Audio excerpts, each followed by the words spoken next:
मुख्यमंत्री योगी आदित्यनाथ ने लखनऊ में सिल्क एक्सपो का उद्घाटन करते हुए किसानों को सम्मानित किया। साथ ही उन्होंने कहा कि यूपी की प्रगति पहले की तुलना में संतोषजनक है, पर यहाँ की संभावनाओं को देखते हुए अपर्याप्त है। मुख्यमंत्री योगी आदित्यनाथ ने कहा कि जिन लोगों के पास संसाधन कम और संभावनाएं ना के बराबर हैं, वो आगे बढ़ चुके हैं और हमारे पास संभावना और संसाधन दोनों हैं। काम चाहने वाली आधी आबादी के बड़े तबके को रेशम उत्पादन, readymade garments, designing, marketing, packaging के साथ जोड़ लें तो दुनिया में रेडीमेड गारमेंट्स में धमक बनाने वाले देशों का स्थान उत्तर प्रदेश और भारत ले सकता है। उन्होंने कहा कि इस संभावना को आगे बढ़ाने के लिए प्रदेश सरकार के द्वारा उठाए गए कदमों का लाभ लेना चाहिए। आगे सीएम ने कहा कि हमने रेशम उत्पादन को 84 गुना बढ़ाने में सफलता प्राप्त की है और वो समय जरूर आ सकता है जब यूपी का किसान रेशम उत्पादन में देश में अग्रणी राज्यों में गिना जाएगा। उत्तर प्रदेश देश का पहला ऐसा राज्य है जिसने परंपरागत उत्पाद के लिए पॉलिसी बनाई। 75 जनपदों के लिए वहां के एक उत्पाद को चिन्हित करते हुए आगे बढ़ाया और यही कारण है कि 75 जनपद का यूनिक प्रोडक्ट है जिसे हमने 1 डिस्ट्रिक्ट 1 प्रोडक्ट कहा। ओडीपीओपी को सरकार ने मार्केट, डिजाइनिंग, पैकेजिंग के साथ जोड़ा तो इससे रोजगार का सृजन हुआ और परंपरागत उत्पादों का एक्सपोर्ट भी प्रारंभ हुआ और इस संभावना यूपी में है। वाराणसी, भदोही और मुबारकपुर की साड़ियों के माध्यम से भी यूपी के पोटेंशियल को बढ़ाने का अवसर प्राप्त होता है। साथ ही उन्होंने कहा कि सिल्क एक्सपो इस फील्ड में यूपी की संभावनाओं को आगे बढ़ाने का माध्यम बने, इस पर हमें प्रयास करना होगा।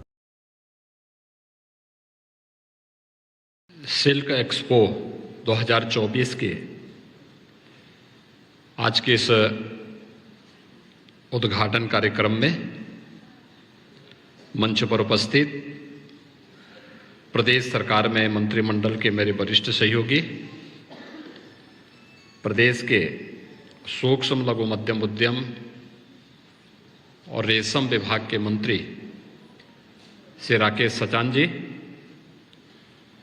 प्रदेश के मुख्य सचिव श्री मनोज कुमार सिंह जी, कृषि उत्पादन आयुक्त श्रीमती मोनिका एस गर्ग जी, अपर मुख्य सचिव रेशम श्री बाबूलाल मीना जी,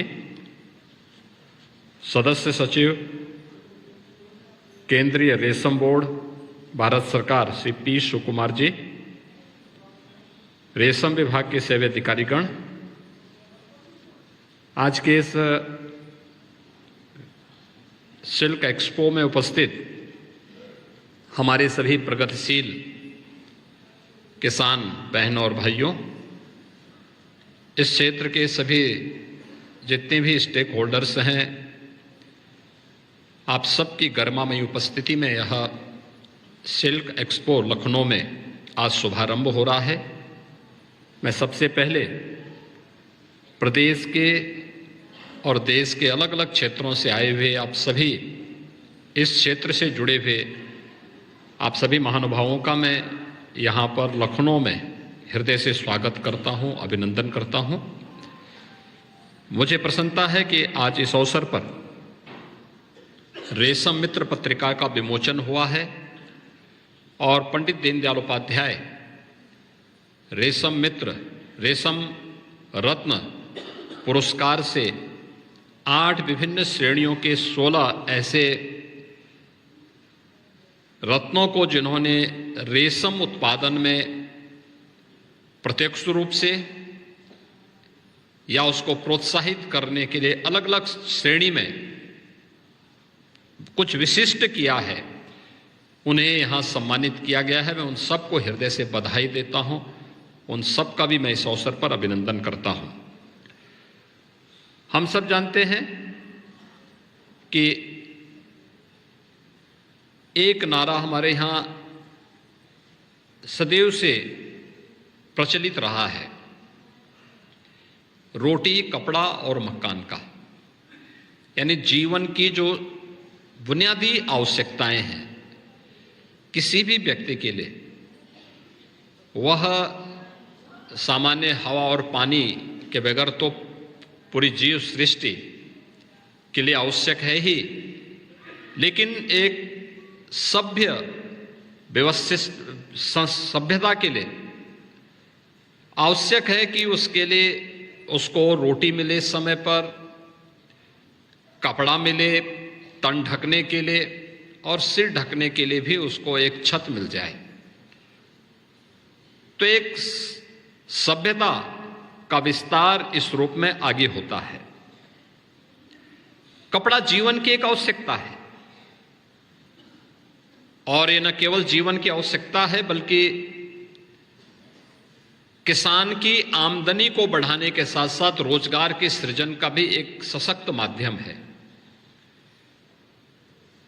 रेशम प्राचीन काल से ही इसकी अलग अलग पद्धतियां रही हैं, और उत्तर प्रदेश जैसे राज्य में जहां 25 करोड़ की आबादी निवास करती है,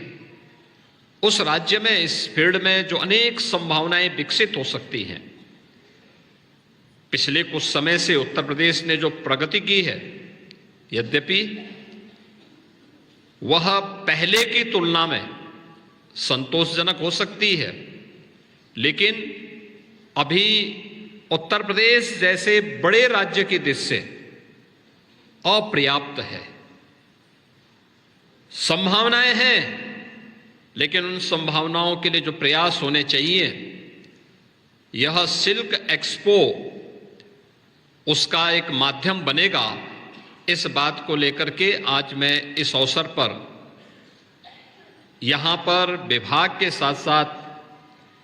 यहां पर जुड़े हुए जो किसान हैं, जो यहां पर आए हुए उद्यमी हैं, इस फील्ड से जुड़े हुए स्टेक होल्डर्स हैं, इन सब का मैं आह्वान करूंगा। बहनों और भाइयों, अभी आपने देखा होगा उत्तर प्रदेश के अंदर क्या संभावनाएं विकसित हो सकती हैं, और खास तौर पर उत्तर प्रदेश के अंदर जो संभावनाएं हैं, वाराणसी और भदोई दो ऐसे क्षेत्र हैं जहां आजमगढ़ से लेकर के वाराणसी तक, चाहे वो मुबारकपुर की साड़ी हो, चाहे वह वाराणसी की साड़ियां, ये सभी सिल्क क्लस्टर डेवलप करने के लिए भारत सरकार ने भी और राज्य सरकार ने भी इस दिशा में एक नए प्रयास को आगे बढ़ाया है। आज भी देश के अंदर, पूरे देश के अंदर वाराणसी की सिल्क की साड़ियां किसी भी मांगलिक कार्यक्रम के लिए लोगों की पसंद बनती हैं। लोग आते हैं बड़े पैमाने पर, और काशी में काशी विश्वनाथ धाम बनने के उपरांत जो पर्यटकों की संख्या वहां बढ़ी है, श्रद्धालुओं की संख्या बढ़ी है, उसने इस व्यापार को एक नई ऊंचाई दी है। आज वाराणसी में एक्सपो मार्ट के माध्यम से ट्रेड फैसिलिटेशन सेंटर बनने के उपरांत इसमें काफी वृद्धि हुई है, काफी तेजी के साथ देखने को मिल रहा है। अब हम लोग जब आजमगढ़ में भी जाते हैं, मुबारकपुर के साड़ी के उद्योग से जुड़े हुए उद्यमियों से बातचीत करते हैं, या वाराणसी के अंदर हम लोग जाते हैं, या मिर्जापुर और भदोई के अंदर जाते हैं और इस सिल्क क्लस्टर के बारे में इसकी प्रगति को देखते हैं, तो लगता है कि इसमें बहुत गुंजाइश है। या उत्तर प्रदेश में पीएम मित्र पार्क, जो टेक्सटाइल पार्क का एक बृहद रूप यहां पर आज आने जा रहा है लखनऊ में, लखनऊ हरदोई बॉर्डर पर लगभग 1000 एकड़ क्षेत्रफल में टेक्सटाइल से जुड़े हुए अलग अलग उद्योग यहां पे लगने जा रहे हैं। ये उत्तर प्रदेश की उन संभावनाओं को प्रदर्शित करने का एक माध्यम है जो यहां पर होने जा रहा है, लेकिन रॉ मटेरियल तो यहां पर हमें स्वयं ही तैयार करना होगा। और किसान अगर इस दिशा में आगे बढ़ते हैं तो केंद्र सरकार के द्वारा इस संबंध में प्रोत्साहन करने के लिए अनेक योजनाएं यहां पर चल रही हैं, जो आपको इस अवसर पर देखने को मिलेगा। और मैं विभाग से भी कहूंगा कि इन्हें इन योजनाओं के बारे में हर जिले के अंदर संगोष्ठी करनी चाहिए, प्रगतिशील किसानों के साथ बैठना चाहिए, उन्हें प्रोसेसिंग के साथ, वहां पर ट्रेनिंग के कार्यक्रम के साथ जोड़ना चाहिए। मेरा मानना है कि केवल गोरखपुर मंडल ही नहीं बल्कि वाराणसी मंडल, आजमगढ़ मंडल, मिर्जापुर मंडल, लखनऊ मंडल, देवीपाटन मंडल, बस्ती मंडल, इन सभी में ये संभावनाएं बढ़ेंगी। क्योंकि शहतूत की खेती के साथ साथ जो ऐसे क्षेत्र हैं जहां पर, क्योंकि यूपी जैसे राज्य में 9 क्लाइमेटिक जोन है और इन सभी 9 जोन में अगर आप देखेंगे तो अलग अलग क्षेत्र में अलग अलग प्रकार के कृषि उत्पादों को वहां पर विकसित करने और आगे बढ़ाने का हमारे पास एक अवसर होता है। उसमें अगर हम लोग देखेंगे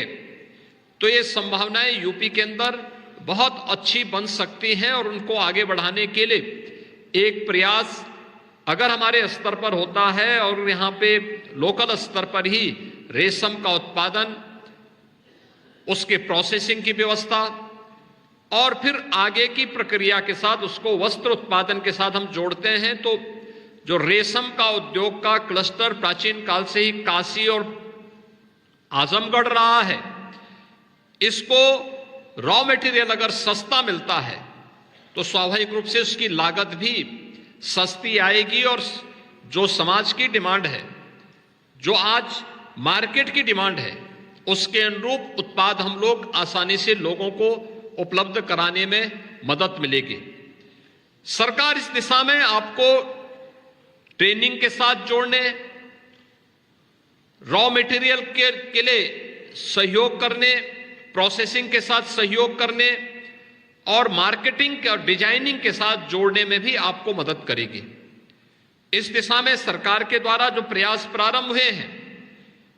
जो मैंने पहले भी कहा कि उत्तर प्रदेश में 2017 में सरकार आने के बाद आज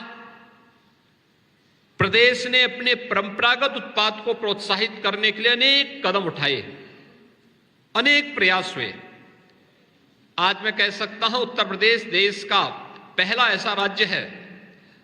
जिसने परंपरागत उत्पाद के लिए अपनी एक पॉलिसी बनाई। 75 जनपद है तो 75 जनपदों के लिए किसी एक उत्पाद को वहां के लिए चिन्हित करते हुए उसे आगे बढ़ाया और आज यही कारण है कि उत्तर प्रदेश में 75 जनपद की, आज प्रत्येक जनपद की अपनी एक यूनिक प्रोडक्ट है, जिसे हमने 1 डिस्ट्रिक्ट 1 प्रोडक्ट के रूप में कहा। 1 डिस्ट्रिक्ट 1 प्रोडक्ट ने सरकार ने उसको मार्केट के साथ जोड़ा, डिजाइनिंग के साथ जोड़ा, पैकेजिंग के साथ जोड़ा। परिणाम क्या है कि यहां पर रोजगार का सृजन भी हुआ, एक्सपोर्ट भी यहां का परंपरागत उत्पाद होना प्रारंभ हुआ। 75 हमारे पास डिस्ट्रिक्ट हैं, 75 जीआई प्रोडक्ट भी उत्तर प्रदेश के अंदर वर्तमान में मौजूद हैं, जिन्हें आज उत्तर प्रदेश के अंदर देश के अंदर मान्यता प्राप्त हुई है। और ये संभावना उत्तर प्रदेश के अंदर है जिसमें मुबारकपुर की साड़ियां भी हैं और वाराणसी भदोई की भी ये साड़ियां जो आज आपको बाहर देखने को मिलेंगी, इन सभी के माध्यम से उत्तर प्रदेश के इस पोटेंशियल को आगे बढ़ाने का एक अवसर प्राप्त होता है। इस सिल्क एक्सपो इस फील्ड में उत्तर प्रदेश की संभावनाओं को आगे बढ़ाने का एक माध्यम बने, इस पर हमें प्रयास करना होगा। और मुझे लगता है कि प्राचीन समय से, प्राचीन काल से ही इस कार्यक्रम के साथ उत्तर प्रदेश का किसान जुड़ा रहा है, यहाँ का उद्यमी भी जुड़ा रहा है, लेकिन समय के अनुरूप उन्हें उचित प्रोत्साहन, डिजाइनिंग या फिर उनको पैकेजिंग के साथ जोड़ने में पिछली सरकारों की उपेक्षा का दंश उन्हें झेलना पड़ा था। एक समय पूरी तरह उपेक्षित हो गया था और केवल सिल्क का ही नहीं बल्कि परंपरागत उत्पाद के प्रत्येक क्षेत्र में हम लोग देखते हैं कि जितने भी ऐसे उत्पाद थे, चाहे वह उत्तर प्रदेश के अंदर, आज आप देखते होंगे, आप भदोई के अंदर जाएंगे तो कारपेट के लिए भदोई इसके लिए विख्यात है। अगर आप जाके देखते होंगे कि अगर आप गोरखपुर में जाएंगे, टेराकोटा का उत्पाद वहां पे आपको प्राप्त होगा। अगर आप वाराणसी में जाएंगे तो सबसे अधिक जीआई प्रोडक्ट आपको अकेले वाराणसी में देखने को मिलेंगे। अगर आगरा में और कानपुर में आते हैं तो लेदर का प्रोडक्ट आपको वहां पर देखने को मिलेगा। अगर आप मुरादाबाद में आते हैं तो ब्रॉस के आइटम वहां पर आपको देखने को मिलते हैं। फिरोजाबाद में जाएंगे ग्लास मिलेगा। मेरठ में जाएंगे तो वहां पर आपको स्पोर्ट्स आइटम देखने को मिलेंगे। यानी अलग अलग जनपद की अलग अलग प्रोडक्ट आज उत्तर प्रदेश के पोटेंशियल को देश और दुनिया के सामने रखता है और इसके माध्यम से उत्तर प्रदेश आज अपने इस परंपरागत उत्पाद के माध्यम से अपने युवाओं को और अपने उद्यमियों को आगे बढ़ने का एक प्लेटफॉर्म भी उपलब्ध करवा रहा है। ऐसे सिल्क के क्लस्टर भी उत्तर प्रदेश के अंदर जिन क्षेत्रों में विकसित हो सकते हैं और इसमें संभावनाएं बनी हुई है, उसको भी हमें और तेजी के साथ आगे बढ़ाने के लिए एक नया प्रयास प्रारंभ करना होगा और आवश्यकता पड़ी तो इसके लिए विभाग को अलग से भी ऐसे किसानों को जो रेशम मित्र के रूप में अपनी सहभागिता का परिचय देकर के इस फील्ड की संभावनाओं को जमीनी धरातल पर उतार करके उत्तर प्रदेश को एक स्वस्थ प्रतिस्पर्धात्मक राज्य के रूप में भी अन्य राज्यों की तुलना में खड़ा कर सके, उसके लिए जो भी इंसेंटिव की व्यवस्था करनी वो सब चीजें समयबद्ध तरीके से अगर आगे बढ़ता है तो मेरा ये मानना है कि उत्तर प्रदेश की संभावनाओं को हम बहुत बेहतर तरीके से देश और दुनिया के सामने इस फील्ड में भी कर सकते हैं। और वह तब जब बहुत शीघ्र पीएम मित्र पार्क जो टेक्सटाइल का एक पार्क के रूप में प्रदेश की राजधानी लखनऊ में विकसित होने जा रहा है, वह इन संभावनाओं को आगे बढ़ाने में एक बड़ी मदद कर सकता है। बहनों और भाइयों, जब हम रेशम के वस्त्रों की बात करते हैं तो यह विशुद्ध रूप से स्वदेशी तकनीक पर आधारित, लेकिन तकनीक को हमें समयबद्ध तरीके से इंप्रूव भी करना होगा, उसके साथ अपने आप को जोड़ना होगा। जैसे परंपरागत रूप से अगर आप खादी में देखेंगे, पहले हाथ से चलने वाला चरखा था। हाथ से चलने वाला चरखा के बाद उसमें इलेक्ट्रिक चरखा आया। अब बिजली का खर्चा बढ़ा, लेकिन उसकी रफ्तार 5 से 10 गुनी अधिक बढ़ गई। अगर आप देखेंगे अब बिजली के खर्चे को कम करना है तो अब सोलर चरखा भी आ चुका है। ऐसे ही इसमें भी जब हम रेशम के जो भी प्रोडक्ट आते हैं उस प्रोडक्ट को प्रोसेसिंग के साथ जब जोड़ रहे हैं तो उसकी कताई के कार्यक्रम को जोड़ने के लिए भी उस प्रक्रिया का पालन करते हुए मैं देख रहा था जब सिल्क एक्सपो में कैसे वे लोग उस प्रोसेसिंग के साथ जोड़ करके उसके धागे को बना करके और उसको फिर आगे बढ़ाने का काम कर रहे थे। यानी यह एक विशुद्ध रूप से स्वदेशी तकनीक भी है और स्थानीय स्तर पर अपनी रोजमर्रा के कार्यों को आगे बढ़ाते हुए महिलाओं के स्वावलंबन के लिए भी इसको हम आगे बढ़ा सकते हैं। महिला सशक्तिकरण के लिए जो मिशन शक्ति के अंतर्गत प्रधानमंत्री मोदी जी के विजन के अनुरूप जो कार्यक्रम आगे बढ़ रहे हैं, आखिर उत्तर प्रदेश क्यों नहीं इस दिशा में आगे बढ़ सकता? हम लोग जब दुनिया के अंदर देखते हैं रेडीमेड गारमेंट्स में दुनिया के छोटे छोटे देश आज अपनी धमक के साथ वहां बढ़े हुए हैं। जिन लोगों के पास संसाधन बहुत कम है, जिनके पास संभावनाएं ना के बराबर है, वे लोग आगे बढ़ चुके हैं। लेकिन हमारे पास संभावना भी है, हमारे पास संसाधन भी है। अगर हम आधी आबादी की एक बड़े तबके को जो कार्य चाहती हैं, अगर हम उन्हें रेशम उत्पादन के साथ जोड़ दें, प्रोसेसिंग के साथ जोड़ दें,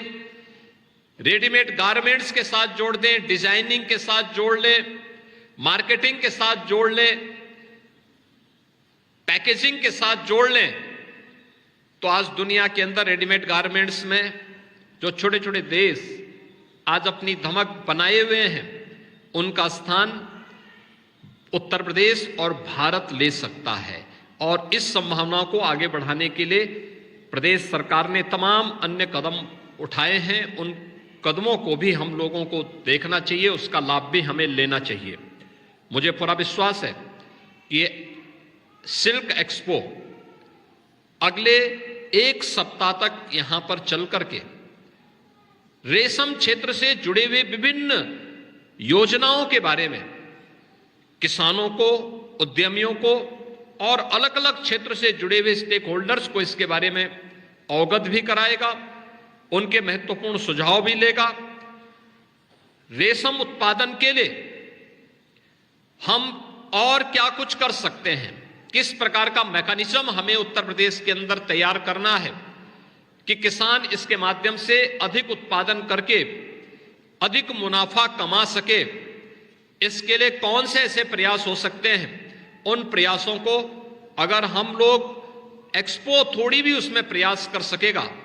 तो यह एक सार्थक दिशा में किसानों की आमदनी को कई गुना बढ़ाने की दिशा से अत्यंत उपयोगी सिद्ध होगा।